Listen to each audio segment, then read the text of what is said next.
विद्यार्थी मित्रांनो, Lalwani school of मॅथमॅटिक्समध्ये मी तुमचं पुन्हा एकदा सहर्ष स्वागत करतो.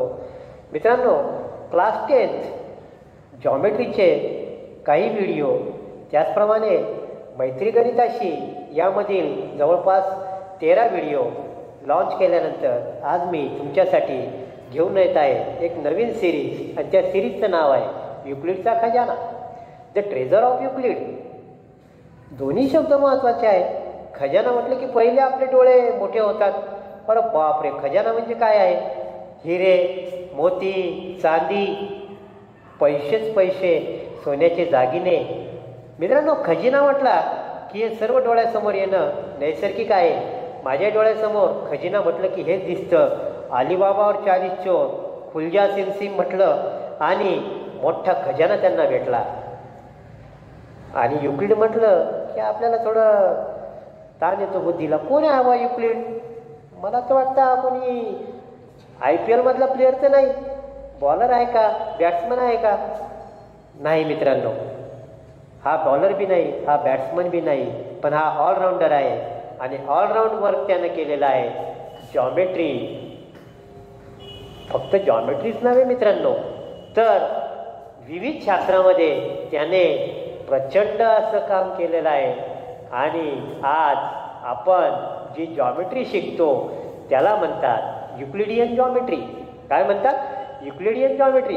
मित्रांनो, सध्याच्या जगामध्ये जॉमेट्रीचे दोनच प्रकार आहेत, एक युक्लिडियन जॉमेट्री, आणि ह्या शास्त्रज्ञाचं महत्त्व इतकं आहे की सगळ्या थिअरी एका बाजूला, त्याला म्हणतात युक्लिडियन जॉमेट्री. युक्लिडियननं मांडलेले तत्व, गृहीतक, सिद्धांत, थेरम आणि राहिलेले सर्वांच्या थेरीज एका ठिकाणी, त्याला म्हणतात नॉन युक्लिडियन. काय म्हणायचं? Non Euclidean. Euclidean geometry. मित्रांनो, युक्लिड जवळपास आता BC 3000 म्हणजे 3-4 हजार वर्षापूर्वीचा हा काळ आहे, जेव्हा युक्लिडियननं आपल्या इलिमेंट्स या ग्रंथामध्ये विविध प्रकारचे सिद्धांत मांडले. मित्रांनो, पाहुण्याकडे गेलं की पाहुणे आपल्याला एक गोष्ट अभिमानानं सांगतात, अहो आमचा तो 7 वर्षाचा मुलगा आहे ना, खूप चांगला मोबाईल हँडल करतो हो, मला सुद्धा येत नाही. मित्रांनो, या पिढीचं कौतुक हे काही नवीन नाही.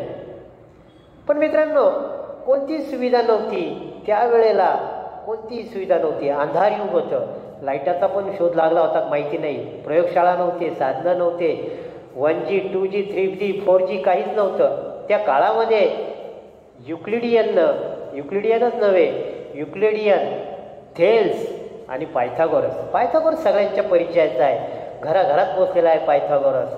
त्याचप्रमाणे न्यूटन, फॅरेडे, आईन्स्टाईन. सर, याच्यात भारतीय कोणी नव्हतं का? भारतीयाला तर विशेष परंपरा आहे मित्रांनो. कनाद, शुल्व, भास्कराचार्य, लीलावती ग्रंथ, आणि आत्ताच्या काळामध्ये रामानुजम, कापरेकर, CV राव. मित्रांनो, किती नावं घ्यावी, शाही कमी पडेल, कागद कमी पडेल.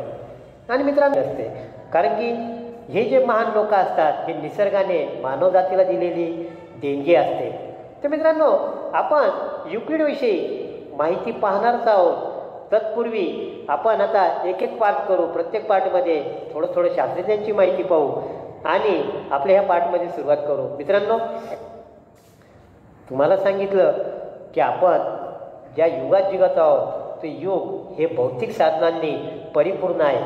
पण जे जुनं युग होतं, साधारणतः 2-3-4 हजार वर्षापूर्वीचं, चाकाच्या शोधापासून मानवानं केलेली प्रगती, तर मंगळ ग्रहावर पोहोचलेला यान, चंद्रावर पोहोचलेला माणूस, या सर्व प्रगतीमध्ये मॅथेमॅटिक्सचा खूप मोठा मोलाचा वाटा आहे.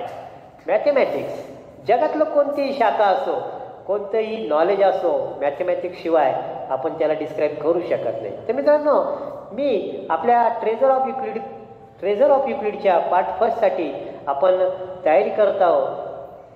जॉमेट्री आणि एलिमेंट्स ग्रंथामध्ये युक्लिडनं सांगितलेलं नॉलेज.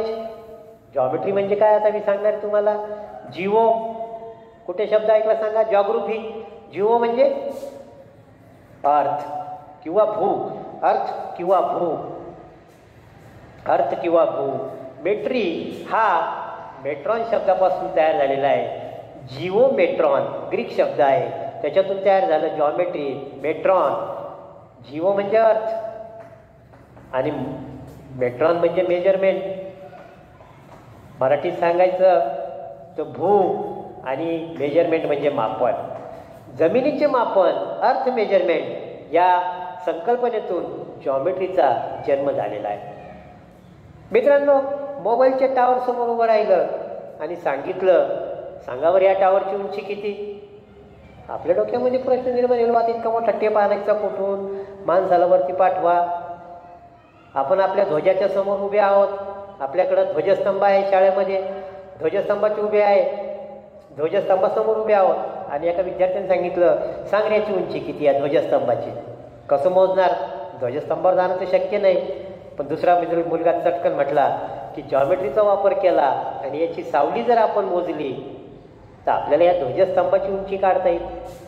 थोडंसं मागं गेलं तर पिरॅमिडच्या सावलीवरून पिरॅमिडचे लेंथ, ब्रेड, हाईट शोधल्या गेले.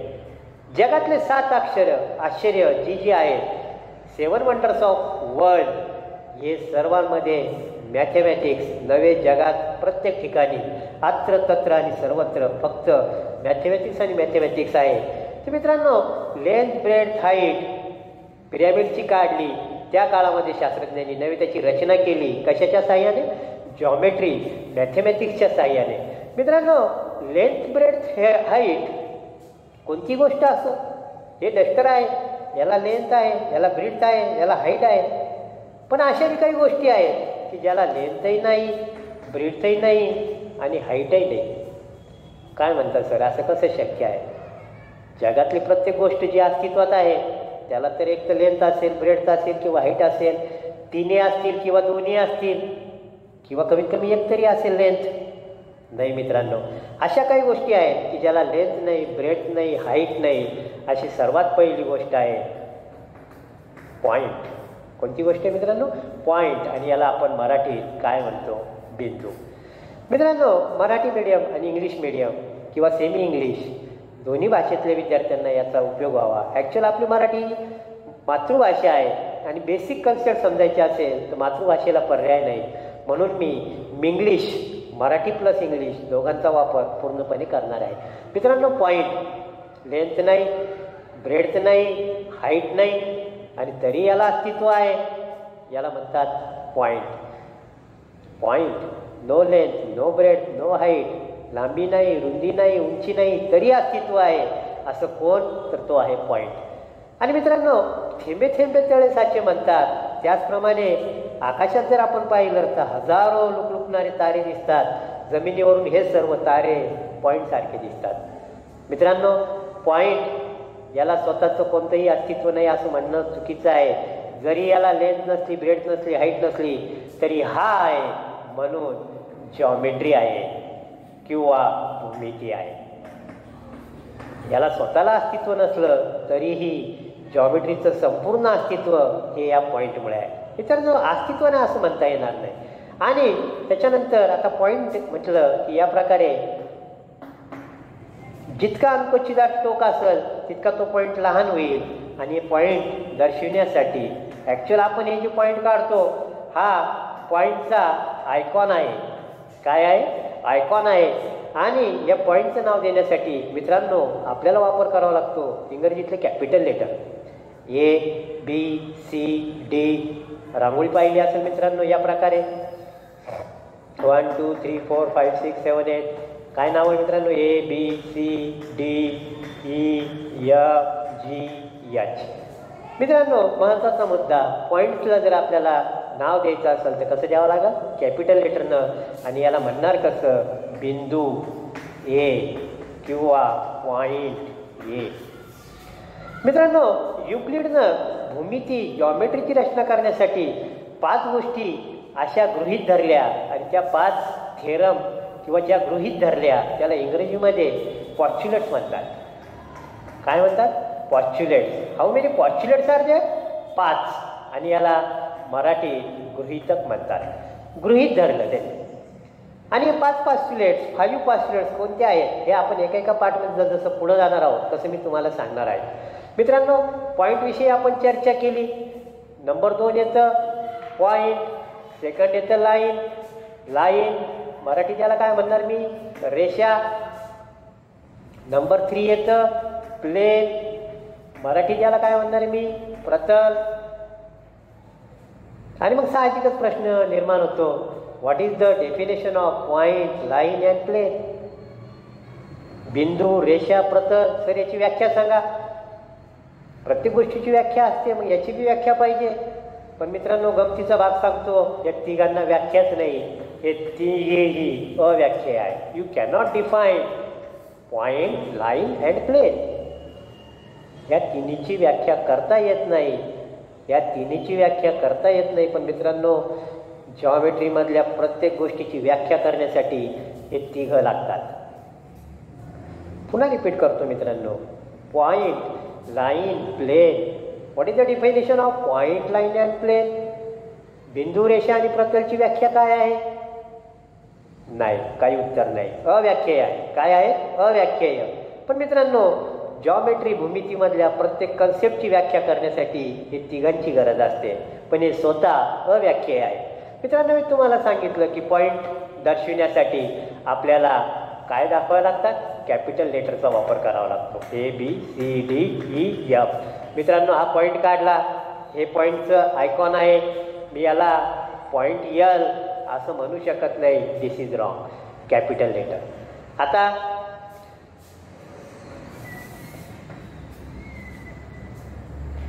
तुमच्या सर्वांच्या परिचयाचा आहे. दोन्ही दिशेला अमर्याद आहे. It is infinite in both direction. आणि याच्यावर आपण आता पॉईंट दाखवणार आहोत. ABCDE. मित्रांनो, very simple question. How many points are there on this figure? We call this as line. Line हे कशा ओळखलं? दोन्ही दिशेला अमर्याद. Infinite in both direction. एका रेषेवर किती बिंदू आहेत? आणि महासागरामध्ये, सागरामध्ये सांगा, पाणी आहे. पाणीमध्ये किती पाण्याचे थेंब आहेत? सर, असंख्य आहेत. तसंच how many points are there? Infinite. अनंत, असंख्य, अनंत, असंख्य पॉईंट्स या लाईनवर असतात. Point A, point B, point C, point D, point E. मित्रांनो, आपण रूल फॉलो केला की पॉईंट दाखवण्यासाठी इंग्रजीचं कॅपिटल लेटर वापरणं आवश्यक आहे. आता रेषेचं नाव कसं लिहायचं? कसंही लिहा. लाईन AB किंवा रेषा AB. What is the meaning of A? Is any point on the line. B is any point on the line. कोणतेही 2 पॉईंट घ्या आणि लाईनचं नाव लिहा. लाईन AB म्हणा, लाईन AC म्हणा, लाईन AD म्हणा, लाईन AE म्हणा, काही म्हटलं चालत. मग हेच घ्यायचं का सर? पहिला पॉईंट घ्यावा लागतो का? नाही. सांगा बरं, पहिलाच पॉईंट का घ्यायचा नाही? कारण लाईनवर कोणताच पॉईंट पहिला नसतो. याला जर आपण पहिला म्हटलं तर याच्यापूर्वी आहे, याच्यापूर्वी आहे, याच्यापूर्वी आहे, याच्यापूर्वी आहे. कारण याला स्टार्टिंग बी नाही, एंड बी नाही. त्याच्यामुळे याच्यात पहिला बी पॉईंट नाही, शेवटचा बी पॉईंट नाही. त्याच्यामुळे कोणतेही 2 पॉईंट घ्या. रेषा ED, सर इथं पुढे तुम्ही पहिले घेतला, चालतं का असं? कोणतेही 2 पॉईंट घ्या, कसेही घ्या, फक्त ते लाईन माहिती. रेषा ED म्हणा, रेषा DE म्हणा, लाईन BC म्हणा, लाईन CB म्हणा, लाईन BD म्हणा, लाईन DB म्हणा. महत्त्वाचं एकच आहे मित्रांनो की लाईनचं नाव लिहिण्यासाठी आपल्याला 2 पॉईंटचे नाव पाहिजेत. मग त्यांचा क्रम कसंही असो, कारण लाईन ही दोन्ही साईडला काय आहे? इन्फिनाइट आहे, अमर्यादित आहे. मित्रांनो, आपण सेकंड कन्सेप्ट पाहिलेला आहे, पॉईंट. त्याच्यानंतर लाईन पाहिलं. पुन्हा एकदा रिपीट करू. Point, line, plane. What is the definition of all this? No definition, not defined. तिघांची व्याख्या काय आहे? बिंदू, रेषा, प्रतल अव्याख्या आहे, व्याख्या करता येत नाही. पण यांच्यामुळंच जॉमेट्री भूमितीतल्या सर्व व्याख्या तयार होतात. पॉईंटचं नाव लिहिण्यासाठी कोणतं लेटर वापरायचं? English capital letter. English letter. How many points are there on the line? Infinite points. आणि लाईनचं नाव लिहायचं कसं? Take any 2 points of the line. रेषेवरील कोणतेही 2 बिंदू घ्या, त्यांचा क्रम कसाही असो, काही फरक पडत नाही. In this way students we completed first 2 points. तुमच्या मनात प्रश्न आला असेल, सर पुस्तकामध्ये या प्रकारची फिगर आम्ही पाहिली, ए बी सी डी आणि पुस्तकात लिहिलेलं आहे लाईन यल. मग सर हा काय प्रकार आहे, काही चुकीचं आहे का? मित्रांनो, एक लक्षात घ्या की ए बी सी डी हे सर्व कॅपिटल आहे आणि यल हा, is it a capital L? No, it is small L. It is small L. हा कॅपिटल यल आहे का? नाही, हा स्मॉल यल आहे. हा पहिला फरक. पॉइंट्स, बिंदू कॅपिटल लेटरनं दाखवले आणि हा जो यल आहे हा स्मॉल लेटरनं दाखवला, म्हणजे हा पॉईंट नाही. पहिला मुद्दा क्लिअर झाला की it is not a point. हा बिंदू नाही, कारण बिंदू असताना कशानं दाखवला असता? कॅपिटल लेटरला. ओके. दुसरी गोष्ट, ए बी सी डी हे सर्व लाईनवर आहेत आणि यल हा कुठं काढला आपण? लाईनीच्या बाहेर. कधी कधी असं असतं पहा, line M. What is the name of this line? Line M, small M. पण याला आपण कुठे लिहिलं? रेषेच्या बाहेर.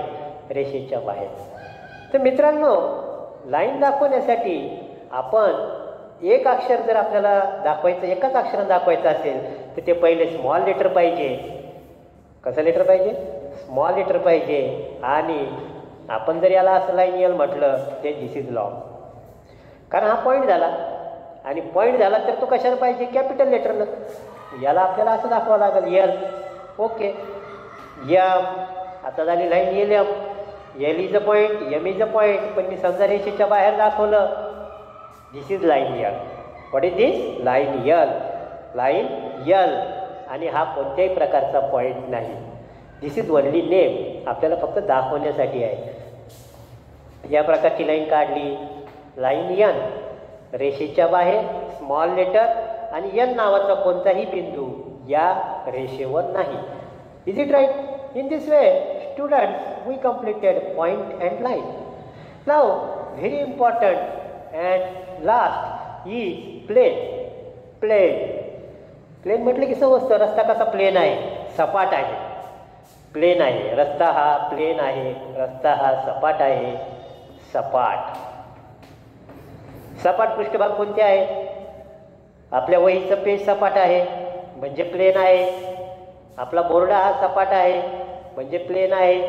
ही भिंत सुद्धा सपाट आहे म्हणजे प्लेन आहे. मित्रांनो, फरक एकच आहे. धिस वॉल, ही भिंत, इज ऑल्सो ए प्लेन. हे एक प्रतल आहे. But wall is finite and plane is infinite. Finite म्हणजे मर्यादित. मर्यादित. आणि हे अमर्यादित. आपली भिंत ही मर्यादित आहे. हिची लांबी एक पक्की आहे, रुंदी पक्की आहे, उंची पक्की आहे. पण प्लेन हे इन्फानाईट असतं. प्लेन हे इन्फानाईट असतं. म्हणून प्लेनची आकृती काढताना आपल्याला या प्रकारे आपण दाखवतो. हा सपाट पृष्ठभाग आहे, याचं नाव आपण दिलं plane H. What is the name of this plane? Plane H. आणि हे ह्या दिशेला अमर्यादा आहे, ह्या दिशेला अमर्यादा आहे, ह्या दिशेला अमर्यादा आहे, ह्या दिशेला अमर्यादा आहे. Is it right? चारही दिशेला अमर्यादा आहे. सर, आकाश हे प्लेनचं उदाहरण होऊ शकतं का? Yes, exactly. The sky is the perfect example of this plane. The sky is the perfect example of this plane. आणि आपली जमीन आहे, चारही दिशेला अनंत आहे जमीन, ते सुद्धा एक प्लेन होऊ शकतं. Sky, it is different plane. जमीन, earth, it is the different example of plane. आपण या 4 भिंती आहे. आपलं छत पहा, 4 भिंती आणि छत पहा घरामध्ये. ही भिंत, आपल्या आजूबाजूला 2 भिंती आणि मागं पुढं 2 भिंती, 4 भिंती. एक एक भिंतीला आपण प्लेन म्हणू शकतो. फक्त भिंत ही इन्फानाईट नाही, ती फायनाईट आहे, मर्यादित आहे. आणि प्लेन हे अमर्यादित आहे. म्हणजे मित्रांनो, तुम्ही असं म्हणू शकता की या रूममध्ये आपण 6 प्लेन काढू शकतो. 4 भिंतीचे 4 प्लेन आणि 2 एक छत आणि एक जमीन असे 2 प्लेन आपण आपल्या रूममध्ये किती प्लेन काढू शकतो? 6 प्लेन्स, 6 प्रतलं आपण दाखवू शकतो. मग सर आता दोन्ही भिंती एकमेकाला इंटरसेक्ट होत आहे. एक भिंत आडवी आणि एक अशी उभी आणि कोपरा म्हणतो आपण त्याला मराठीमध्ये, कॉर्नर. काय म्हणतो आपण? कॉर्नर. आणि हा कॉर्नर या प्रकारे काय असतो? एक लाईन असते. काय असते? एक लाईन असते. मित्रांनो 2 पानं आहेत एकमेकाला जोडलेले आहेत आणि एक प्लेन आणि दुसरं प्लेन आणि दोन्ही एकमेकाला जिथं जोडले गेलेले आहेत ती एक प्रकारची लाईन तयार झाली. म्हणजे 2 प्लेन एकमेकाला ज्याच्यात इंटरसेक्ट होतात त्याला म्हणतात लाईन, किंवा 2 प्लेन लाईनमध्ये इंटरसेक्ट होतात. कशात इंटरसेक्ट होतात? लाईनमध्ये. 2 lines, line number 1, line number 2. The name of this line is L. The name of this line is it right or wrong? No, wrong, absolutely wrong. कारण यल हा small वापरून चालत नाही. This is L, this is T. आणि तुम्हाला small letter वापरायचंच असेल तर रेषेच्या बाहेर.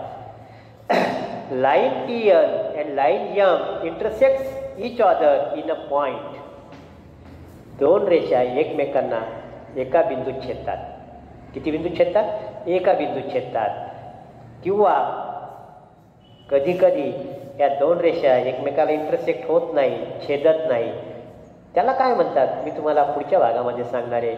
मित्रांनो 2 planes intersect each other in a line. 2 भिंतीमधला कोपरा. सोपं उदाहरण. 2 lines intersect each other in a point. मित्रांनो या प्रकारे युक्लिडनं 3 गोष्टी इंट्रोड्यूस केल्या. First thing point, second thing line, third thing plane, बिंदू, रेषा, प्रतल.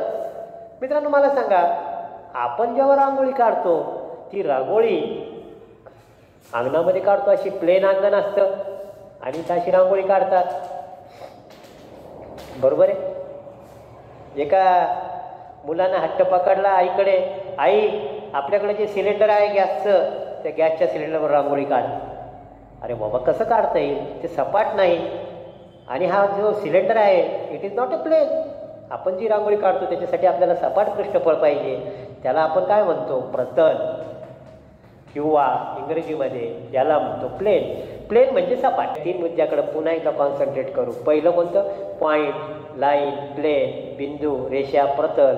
याचे नावं कशी लिहायचे हे सुद्धा मी तुम्हाला सांगितलेलं आहे.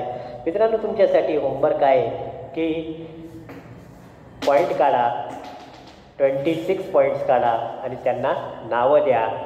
त्याचप्रमाणे नंबर 2 लिहा. नंबर 1 या प्रकारे पॉईंट काढा मित्रांनो, कुठेही काढा. A, B, C, D, E, F 26 points काढा आणि त्यांना कॅपिटल लेटरनं दर्शवा. This is the first homework. Second, याला मित्रांनो पॉईंटमधून लाईन काढा. ए आणि सी मधून लाईन काढा मित्रांनो. This is point A, this is point C. What is the name of this line? Line A C और line C A. Line A C और line C A. कमीत कमी 10 लाईन्स काढा मित्रांनो, त्यांची नावं लिहा. लिहिताना पुन्हा इथं या प्रकारे नाव द्या. लाईन यल और लाईन सी ए और line A C. Line A C, line C A और लाईन यल. या प्रकारे 10 लाईन्स काढा मित्रांनो. 3 प्रकारे नावं द्या. त्याचप्रमाणे मित्रांनो प्लेनची आकृती काढा. नंबर 3चं होमवर्क तुमच्यासाठी आहे. प्लेन. This is plane. सध्या आपल्याला प्रॅक्टिस म्हणून आपण हे इन्फानाईट अमर्याद दाखवत आहोत या बाणानं, पण तशी गरज नाही, ते आपण गृहीत धरलेलं असतं. आणि इथं नाव द्या plane H. Plane is infinite in all directions. In this way students, युक्लिडचा खजाना अंतर्गत आज आपण 3 गोष्टींचा अभ्यास केलेला आहे. मित्रांनो point, line, plane, angle, triangle, quadrilateral, circle, polygons, area, perimeter, circumference, sector, या सर्व बाबींचा आपण या खजिन्यामध्ये अभ्यास करणार आहोत. मित्रांनो डू द होमवर्क अँड